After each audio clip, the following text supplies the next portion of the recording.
我们经过这么多年保护，就是说每年天鹅的数量逐渐增加。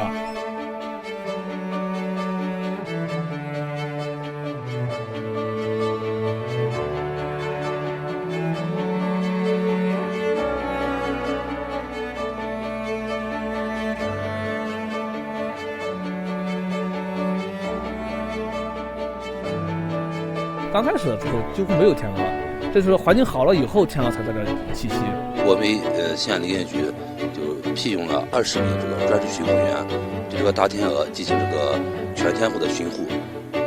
如果发现这个大天鹅有什么异常或者受伤的情况，我们会及时的进行救护，要处置。